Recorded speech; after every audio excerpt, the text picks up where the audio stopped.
So the other day I had a thought come to me. It's the off season, there isn't really much to do in MLB the Show 21, that is, before the launch of 22. And I had this thought where, what if I created a franchise, but every team specialized in only one thing and one thing only? And that idea turned into, what if this team was a 99 overall in only one thing and absolute 0 in everything else? I was very curious about how this whole season would shake out, like which team would be the best. The game rates players in certain ways and weights their scores for being better in certain attributes.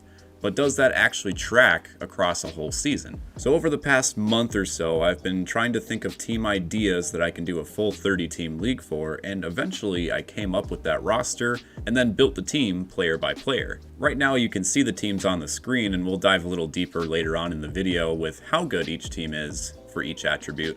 But first I wanted to go over the rule set. In order to make this as efficient as possible, we need to take out any variables that the game might otherwise throw our way. One of the reasons this is feasible in MLB the Show 21 as opposed to other MLB the Show games was the introduction of the Create a Stadium feature. What I can do is assign all 30 teams the exact same created stadium, and the dimensions are such where it's the exact same from left to right, 330 to the sides, 400 to dead center. With franchise, I can also control all 30 teams, so I would be the one that's in charge of injuries, free agents, any roster moves, or anything like that.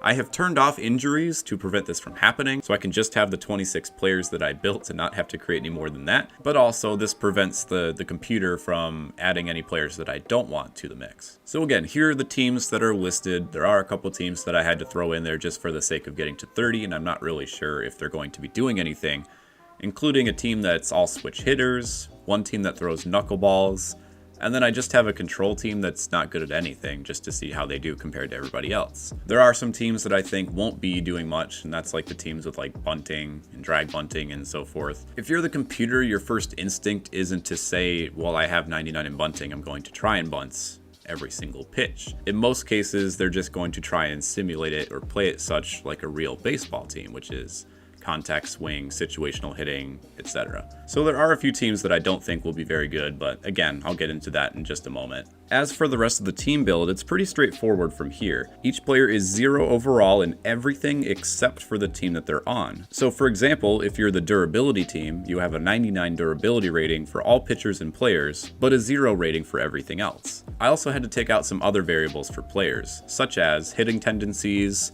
heights, weights, pitch types, and so forth. So aside from the knuckleball team, all pitchers will have a four-seam fastball, a changeup, and a curveball. The knuckleball team specifically has that as their primary pitch, and then a changeup and fastball. There's no designated hitter and no runners in extra innings.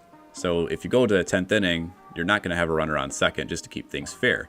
Obviously, a team with 99 speed is going to score runs a lot more efficiently than a team with no speed. I also had to balance out the number of lefties and righties on the team, since a contact versus right would be kind of unfair if every Joe Random only threw right. So to account for handedness, we have 3 righties in our pitching rotation and 2 lefties.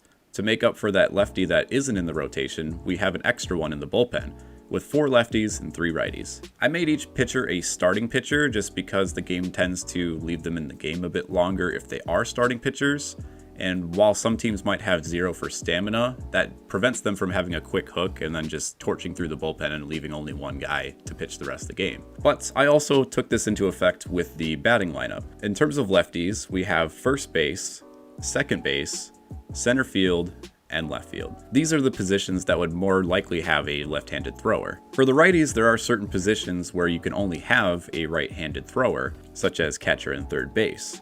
So for the righties, we have catcher, shortstop, third base, and right field. I also tried to snake righties and lefties throughout the lineup, which is going to be thrown off a little bit by the pitcher at the tail end of the lineup, but to kind of spread it out as evenly as possible. As such, each team has the same batting lineup order: catcher, first base, shortstop, second base, third base, left field, right field, center field, and then pitcher. As you can see, it has a lefty-righty split between every single batter. The only difference is the switch hitting team, in which case all of the hitters are switch hitters. Now there are a few things that might throw off this franchise, and I don't have a good control variable in place. such as the potential attribute. I can put the potential at whatever level I want for the players, but that would mean that they'd either grow or lose their attribute skills depending. If I put it as an A, their other skills will get very good right away. If I put their potential as an F, there's a chance that their 99 overall attribute will degrade throughout the season, and thereby they won't be a 99 in that category. So what I thought was best is to put each player as an 80 potential. 80 is enough where it kind of keeps the player in a good range without degrading, but also accumulating stats too much. There's always going to be players who have hot streaks and cold streaks, so their stats will kind of go up or down depending on that, and I won't really have any control over that. It's going to be tough to edit every single player if that was the case, so I'm just going to let it ride out as best as I can. Each player is also a 25-year-old Joe Random who is 6'2", 210, just to keep things as consistent as possible. And also 25-year-olds are starting to get to that range where they're not growing too much, but also not falling off a cliff near the apex of their career. Each hitter also has a whole field tendency so that there aren't any distinctions between push or pull hitters. We want to spread the field as best as possible. I could have made teams with different tendencies for hitting, but again, that's not really something the game looks for when you're simulating a game. So those are the rules and the variables that I have in place. Let's go ahead and take a look at each team and their players. It's very fascinating to see how the game weights certain players, both in how good an attribute makes them, but also how it varies by position. There's a few teams that you'll see where it's the same weightedness for each player, but other attributes such as power for a first baseman are going to weight them a lot farther. I also kind of did the division such where all of the hitting categories are against other hitting categories, and pitching categories are against pitching. So that way we don't have an absolute slaughter in case the simulation doesn't go as planned. So I'll start with the first team and kind of go over them a little bit longer, just until you guys get the general concept a little bit faster, and then we'll kind of rifle through the teams from there. But first we have contact versus left-handed pitchers. As you can see, each player that I go through here, including the pitchers, if I cycle here, we'll have a 99 contact versus left. And with some of the overalls for the players, you can see that it weights them, such as the first baseman, a little bit higher. First base is a 12 overall, second base is only 10, and then we go all the way down here to catcher, which has the lowest weight of the bunch, only getting them to about an 8 overall. I should also mention that on each team, the position players do have a secondary position, with the exception of first base and catcher. I should also mention that each of the position players that you see have a secondary position, with the exception of first base and catcher. That way, if anybody gets tired or their durability goes too low for certain teams, they can have those players fill the gaps. It was a little difficult to kind of space out who's going to have a backup at their position and who's not. As you can kind of see, I have 2 catchers, 2 first basemen, but then you get over to shortstop and there's only 1 shortstop. And I kind of did it based on handednesses to keep them even across the multiple positions. So again, contact versus left gives the team a boost of 12 overall at the max.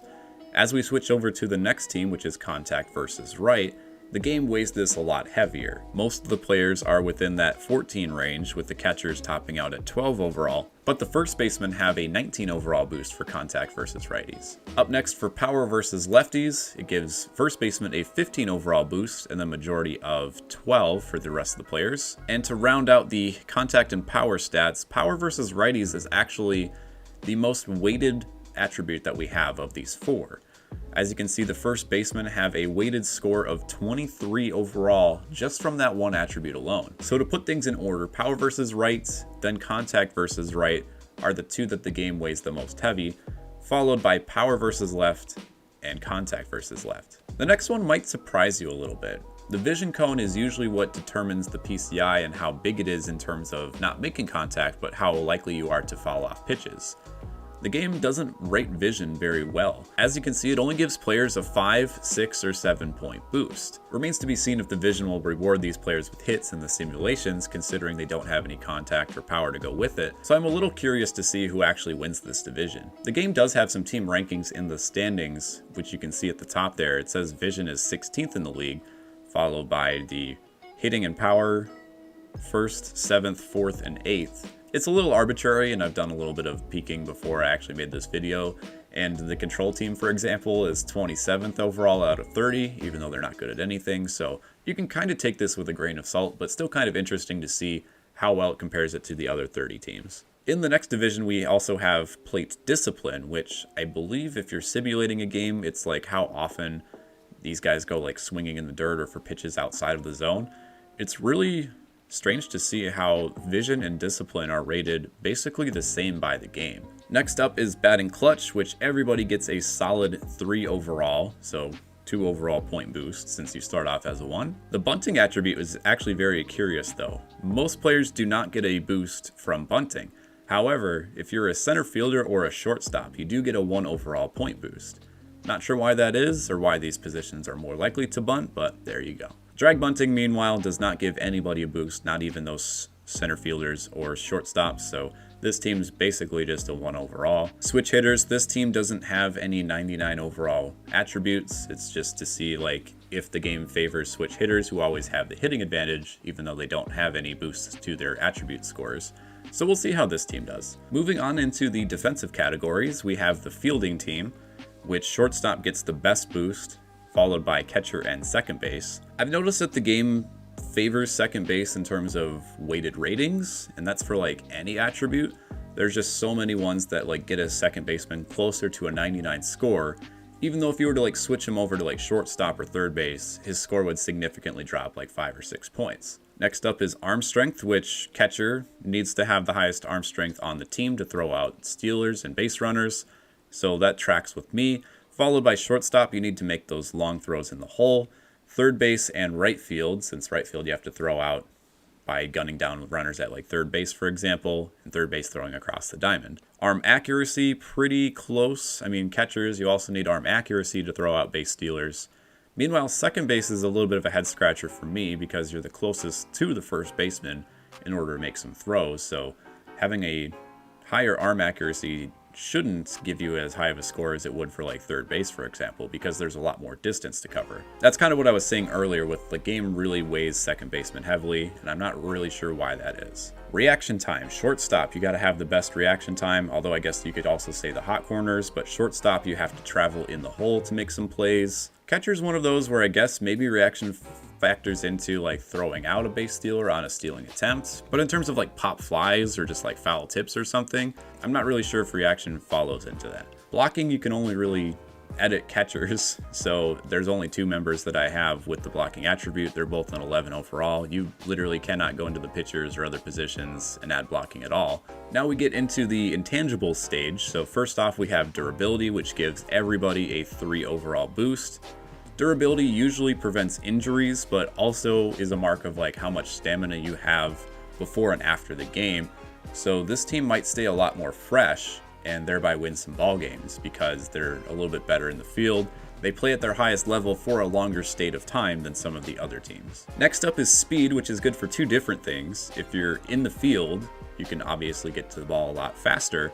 And if you're on the base paths, if this team manages to get somebody on base, they have like a fielding miscue or something like that, this team can just run around the bases very fast. This team, I think, is one of my favorites. They might not have too many intangibles to go with it, but it helps them on both sides of the ball, which a lot of these attributes do not. I think speed is one of the top 5 teams I'm looking for personally during these simulations to see if they win. Next up is stealing ability. So this is how efficiently they jump off the bag during a steal attempt. Just that kind of reaction time between like the pitcher starting his motion and them taking off from first base.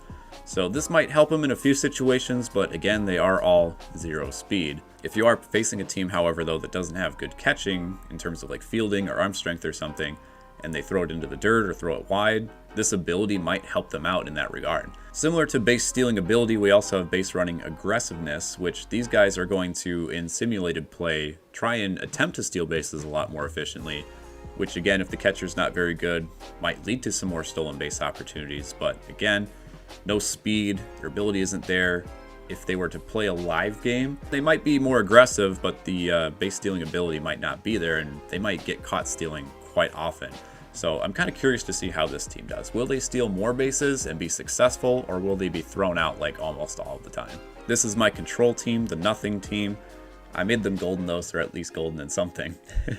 And for the last 10 teams, we have pitching. So first up is stamina, which is going to be super helpful when all of your team are starting pitchers. These guys will last forever. Durability might hinder them a bit in the bullpen since you're going to be going into the bullpen day after day, but it'll be interesting to see if like having a higher stamina will actually have their pitches go closer to where they want, similar to control, because the more tired you get, the more inaccurate you are with your throws. So if you have a higher stamina, chances are these guys are going to have a little bit more control, close to the pitch control team, which we'll get to in just a moment. The game is very favorable to these per 9 attributes, so stamina was only a 12 overall boost.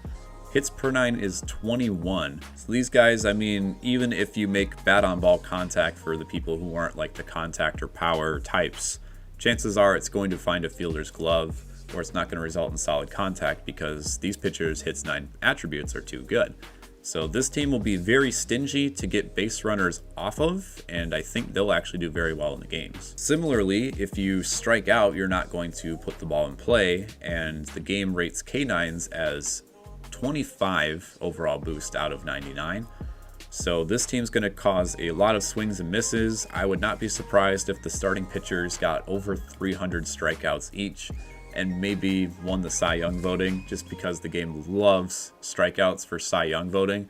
This team's going to dominate. This is another team where I'm really curious to see like who makes it out of this division, but I think the hits or the K9s are going to be the best of the bunch. The game does weight walks per 9 equally to Ks per 9, however, and it might help them out a little bit more in simulated play. I know when I play a franchise against the computer, they still walk people plenty.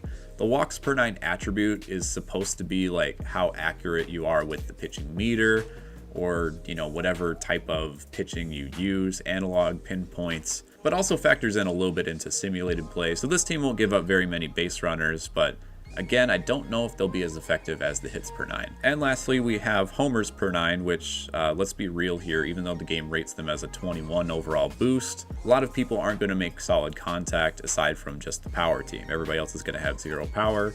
So the odds of teams going deep, aside from those two teams, are going to be very low. And for the last division, we have pitching clutch, which I checked, it doesn't really give you that much of an overall boost, even if you were to switch some of these guys over to relief or closing pitchers, which I find interesting.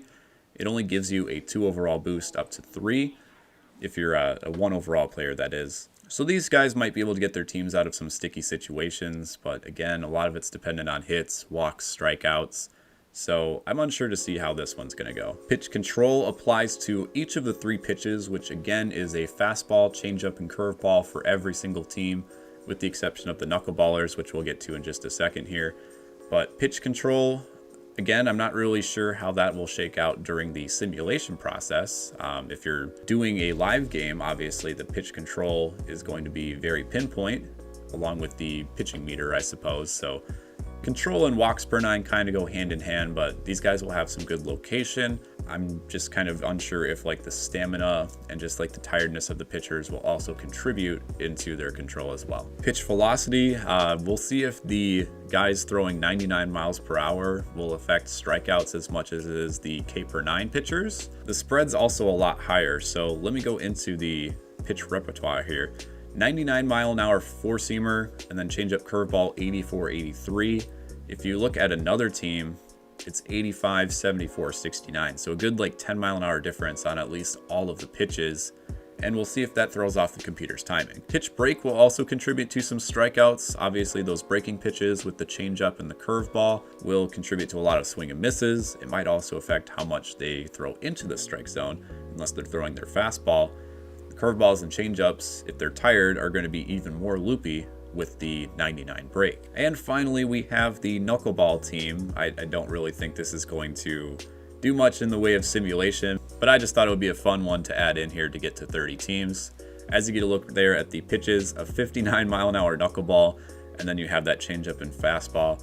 I thought most knuckleballers tend to have a fastball and a changeup, so it would make sense to have 3 breaking pitches. You need at least like 1 straight pitch that they can go to, but I made that the 3rd pitch just so they don't go to it as often. Having the knuckleball as the primary pitch is going to force them to throw the knuckleball in simulations more often. So again, we'll get a look at the standings here. The knuckleballers, since they're not rated in anything, are 29th. They just have the knuckleball option.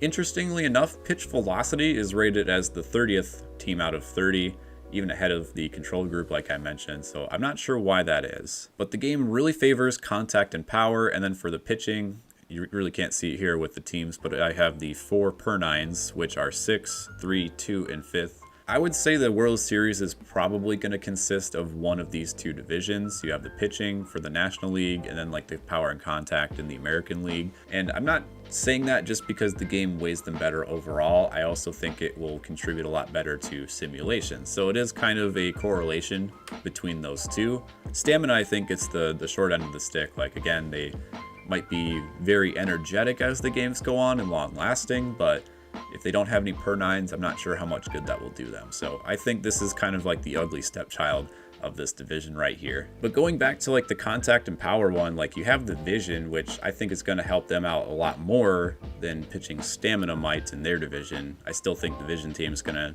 finish up in the basement. But again, this is going to be a 162 game simulation.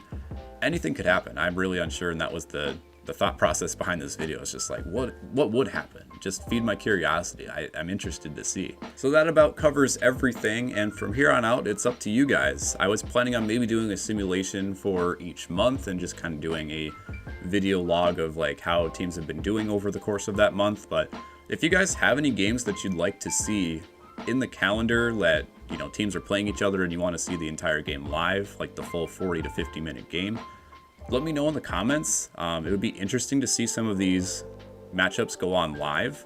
So right from the get-go, like since I paired these teams up in the division, we have like contact left versus contact right, for example. But there's going to be some really weird ones as the season goes on. For example, right from the get-go, we have the speed team versus the power versus right, which is two of the teams I think are going to have the best chances of making this World Series at the end of the season. So that one's going to be a really fun one to watch, for example. And if there are any games over the course of the season, I might do like a few showcase games as we go month to month. But again, let me know what you guys think in terms of games that you want to see live, if that's the case. But otherwise, we're just going to continue on. I'll give you guys some update videos as the season goes, and then we'll get to the playoffs. I'll probably make a lot of fanfare and everything once the playoffs start, and we can look at stats and all the crazy things that these teams accomplish over the course of 162 games. So that's the end of this video. If your guys' curiosity was piqued and you want to know a little bit more about player rankings and how they factor into like the true overall of how well a player is rated, we have more of that information on our website, which is showzone.io, including player rankings based on their attribute scores. So you can see how well one player stacks up against another, and you can use our player comparison tool to see which option might be the best at like your pitching rotation or third base, for example. Otherwise, subscribe for more content. We have a lot of series coming out closer to the release of MLB 22. Thanks so much for watching, and we'll see you in the next episode.